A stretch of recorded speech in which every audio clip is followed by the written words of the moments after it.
Halo semuanya, selamat datang di channel Kojaciin. Kali ini Mimin akan membacakan sebuah alur cerita komik yang berjudul Become a Land of Cultivator World Game. Seseorang mahasiswa yang selalu bermain game di sepanjang malam, namun ia mati dengan secara tragis. Namun beruntung ia dapat hidup kembali di dunia game yang ia mainkan dengan bantuan sistem yang sangat cantik. Tanpa basa-basi lagi, kita langsung lanjut ke alur ceritanya. Melanjutkan cerita kemarin. Di cerita sebelumnya, Wu Chen, Watoling, dan bawahannya sangat kebingungan dengan kedua sosok kakek tua overpower itu, yang ternyata mereka berdua adalah teman lama. Sudah 10 tahun mereka tidak bertemu. Mereka sangat sibuk dengan urusan sekte masing-masing, jadi mereka tidak ada waktu untuk keluar.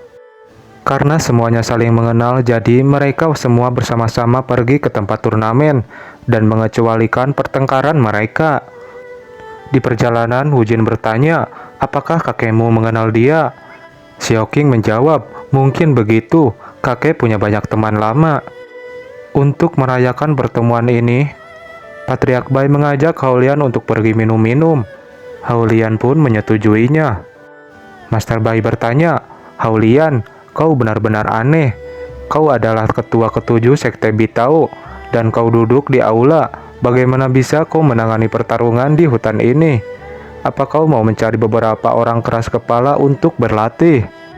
Mendengar itu, Haolian tertawa terbahak-bahak. Kau sangat lucu.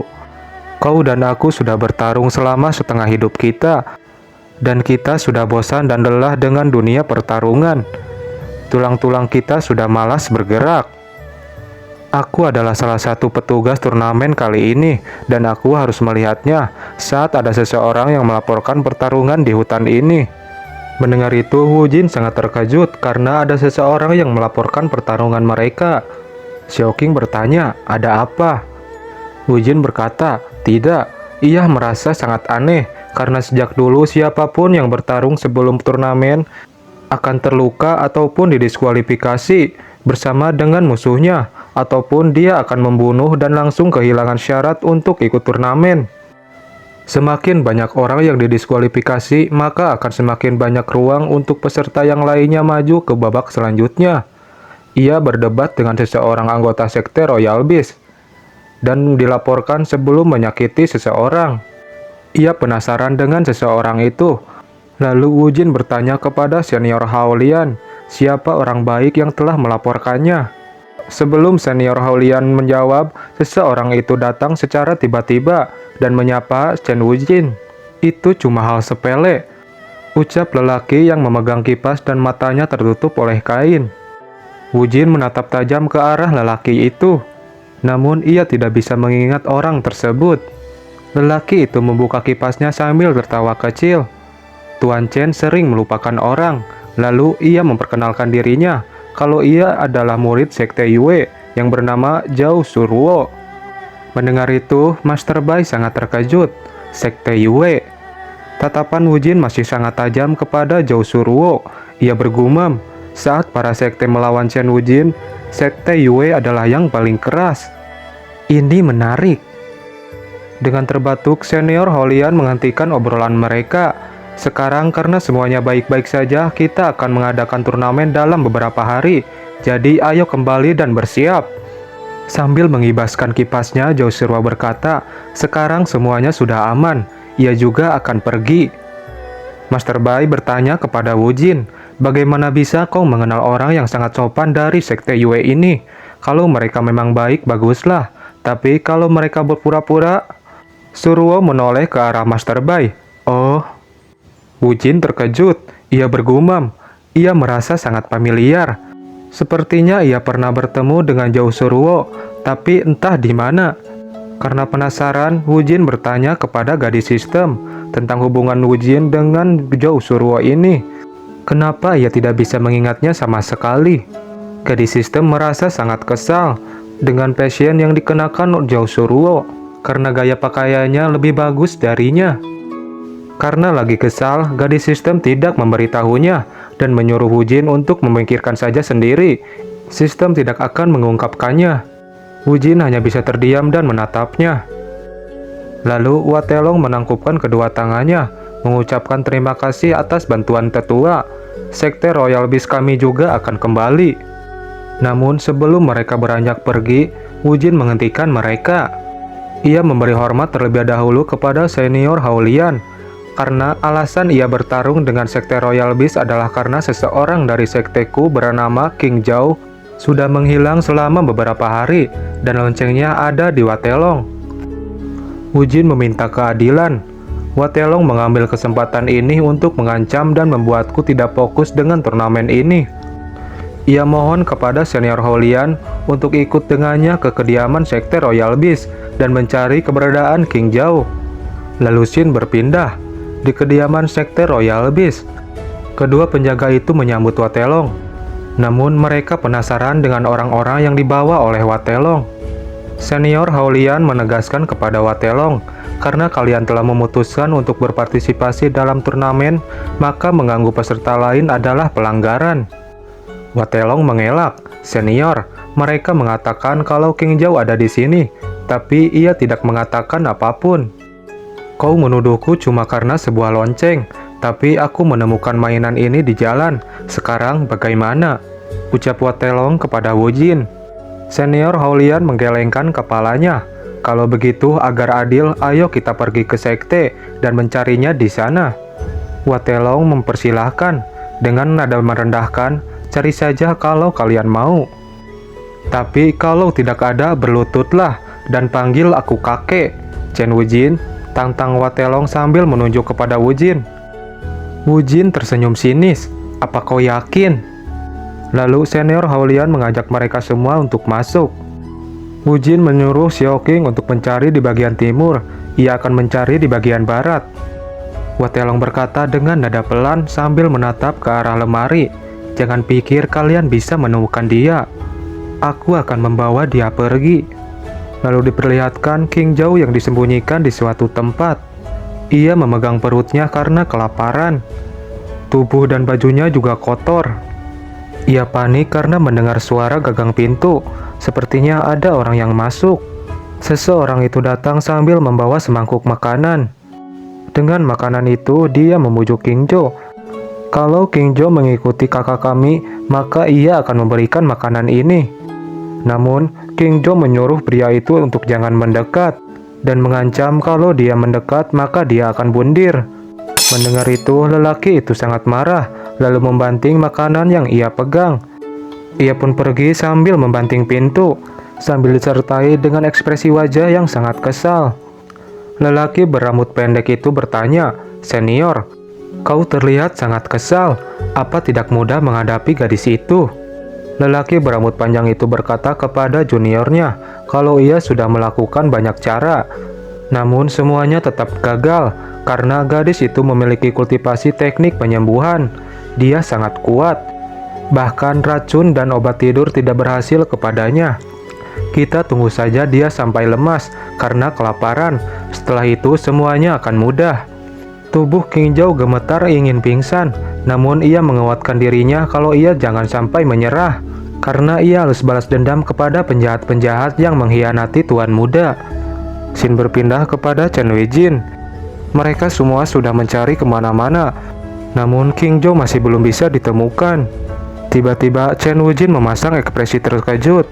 Ia jelas-jelas bisa merasakan napas King Zhao dari bel itu. Lalu Watelong datang menghampiri Chen Wu Jin. Ia sudah mengatakan kalau ia tidak ada di sini. Berlututlah dan panggil aku kakek. Orang-orang mulai berdatangan. Mereka ingin melihat perdebatan Wu Jin dengan Watelong. Karena sedari tadi Wu Jin hanya terdiam, Watelong mulai berbicara lagi. Ada apa? Apa kau tidak mengerti dengan taruhan? Apa kau mau melanggarnya? Hari ini kau bisa memanggilku kakek di depan semua orang. Wu Jin menatap Watelong dengan sangat tajam. Ia meminta lonceng itu untuk dikembalikan. Awalnya Watelong enggan mengembalikan lonceng itu. Namun, senior Hao-Lian angkat bicara. Pada akhirnya, lonceng itu pun diberikan kepada Wu Jin. Setelah Wu Jin memegang lonceng itu, ia bergumam, "Aku benar, semakin dekat lonceng ini dengan King Zhao, maka spiritualnya semakin kuat. King Zhao pasti ada di sini." Wu Jin meminta Watelong untuk segera mengaku. Kalau tidak, Watelong akan merasa malu. Namun, Watelong terus berkata kalau King Zhou tidak ada di sini. Sepertinya kau tidak mau mengaku, ucap Wujin sambil menulis teks spiritual kepada lonceng itu. Seketika lonceng itu melayang. Awalnya Wujin tidak mau membuat masalah, tapi sekarang ia berubah pikiran. Ia akan menunjukkan kepada semua orang betapa jeleknya sifat Watelong. Pergilah. Orang-orang yang melihatnya sangat kagum dengan teknik yang digunakan oleh Wujin. Teknik itu bernama teknik pencari spiritual. Gadis sistem juga memuji Wujin. Dia memang layak menjadi pemain top yang aku pilih dan triknya cukup sangat sempurna. Lalu muncul gambaran spiritual. Gambaran Watelong saat membawa King Zhou. Watelong menyuruh King Zhou untuk meminum air yang ia pegang. Namun King Zhou tidak mau mengikuti keinginan Watelong. King Zhou menyuruh Watelong untuk jangan mendekat, kalau tidak ia akan bundir. Mendengar itu, Watelong sangat marah. Lalu ia menyiramkan air tersebut kepada King Zhou. King Zhou pun basah kuyuk dan kedinginan. Watelong dan para bawahannya menertawakan King Zhou yang sedang dalam keadaan basah kuyuk. Watelong menyuruh Wujin untuk jangan melanjutkannya lagi. Watelong berkata sambil keringat bercucuran di wajahnya karena menahan rasa malu. Orang-orang mulai bergosip membicarakan Watelong kalau Watelong sangat mesum. Kupikir King Zhou bukan orang baik, tapi Watelonglah sampah yang sebenarnya. Sebelumnya Wujin telah mengatakan kalau Watelong akan merasakan malu. Dengan amarah api yang membara, Wujin meminta Watelong untuk segera menyerahkan King Zhou. Watelong pun menyuruh bawahannya untuk membuka pintu rahasia. Tanpa pikir panjang, Wujin menobrak pintu rahasia itu. Ia dikejutkan dengan pemandangan yang ia lihat. Sepertinya penjaga berambut panjang itu sudah tidak bisa menahan birahinya.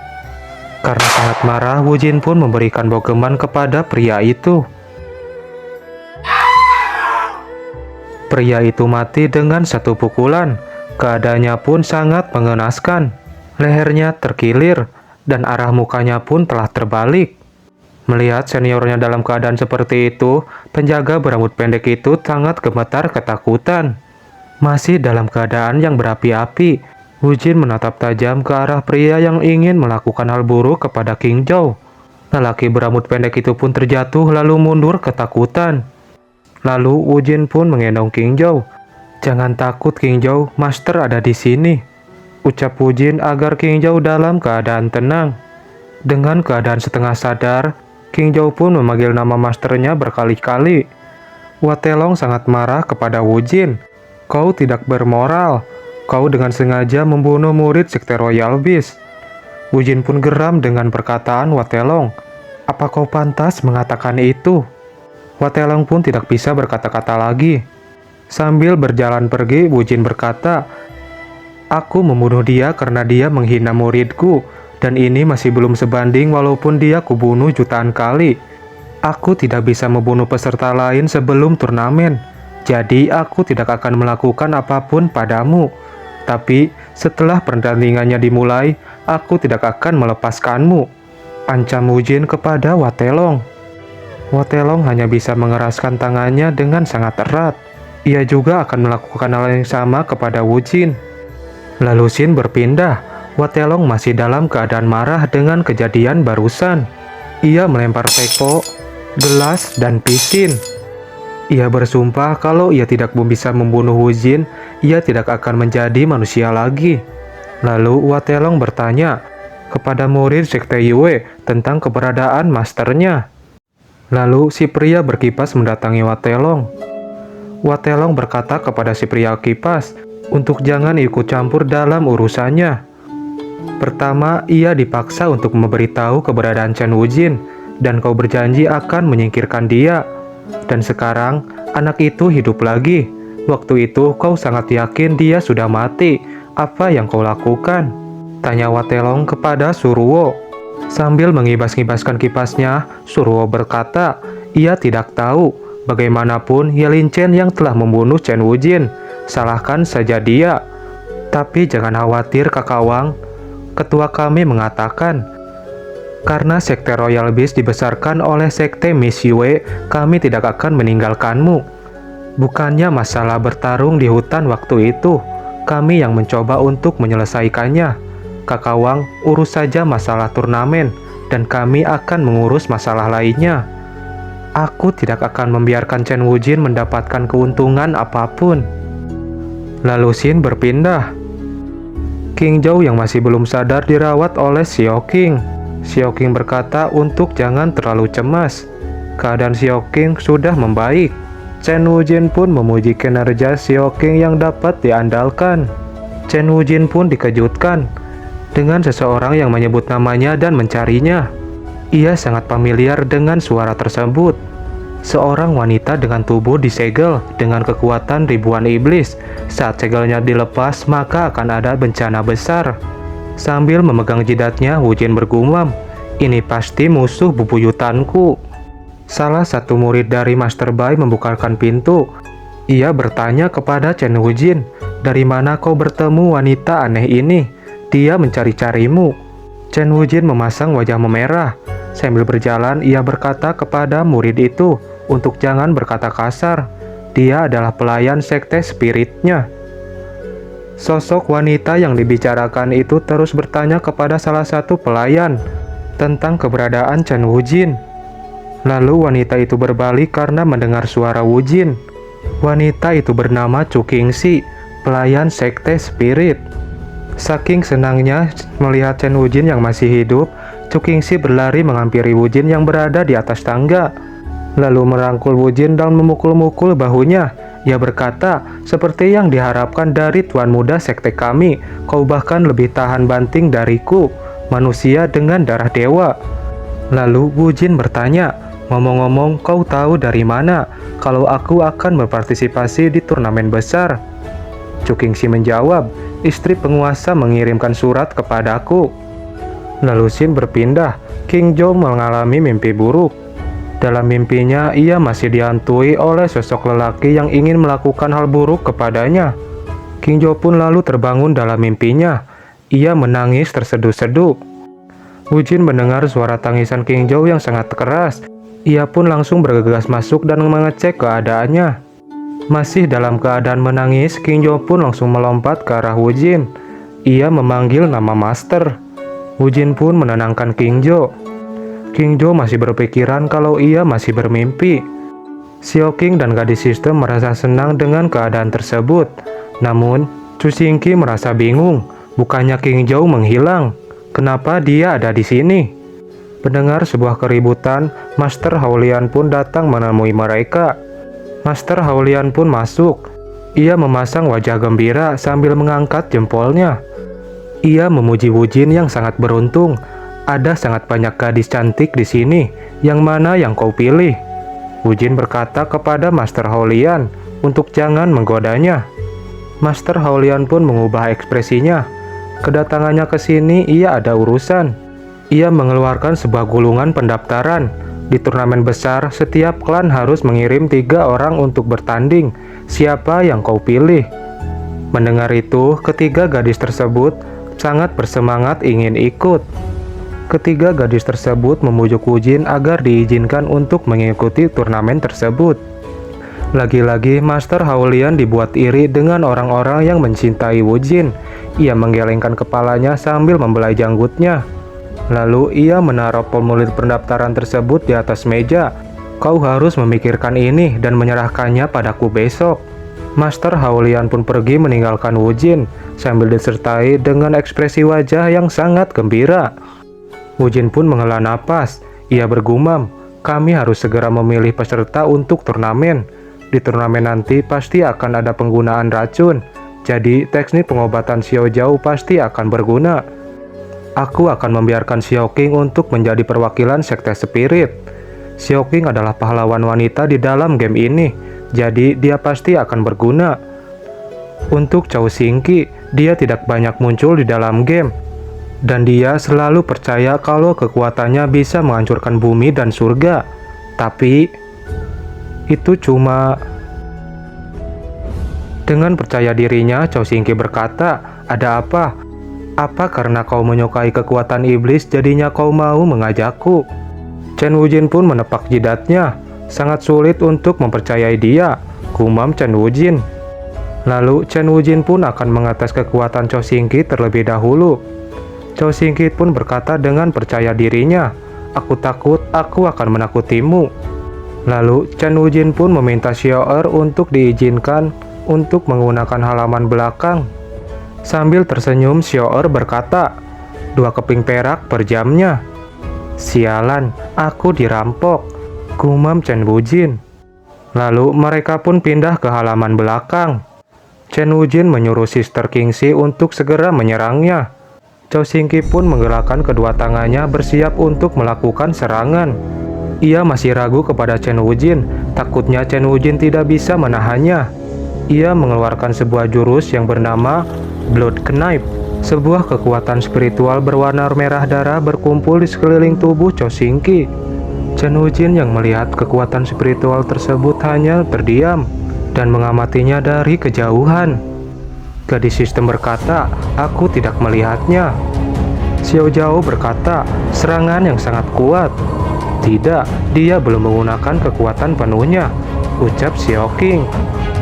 Chen Wujin menghela napas, lalu ia memejamkan matanya. Lalu Cao Xingqi mengarahkan serangannya kepada Chen Wujin. Namun serangan tersebut tidak ada yang mengenai tubuh Chen Wujin. Serangan itu hanya mengenai benda-benda yang ada di belakang Chen Wujin. Sontak, ketiga gadis itu mengatakan kata gagal secara bersamaan. Cao Xingqi berkata untuk jangan meremehkannya. Lalu ia mengeluarkan jurus yang bernama Killer Blow. Sebuah pedang besar muncul dan melesat ke arah Chen Wujin. Melihat itu, Xiao Qing berkata, di dalam Spirit Blade itu dia bisa mengubah kekosongan menjadi kenyataan. Master Bai juga memberi pendapat. Ia membelai janggutnya, tidak buruk, tapi sayang sekali. Walaupun Cao Xingqi memiliki kumpunya sendiri, tapi bagiku dia tidak berada di atas realm Jindan. Kekuatannya belum cukup.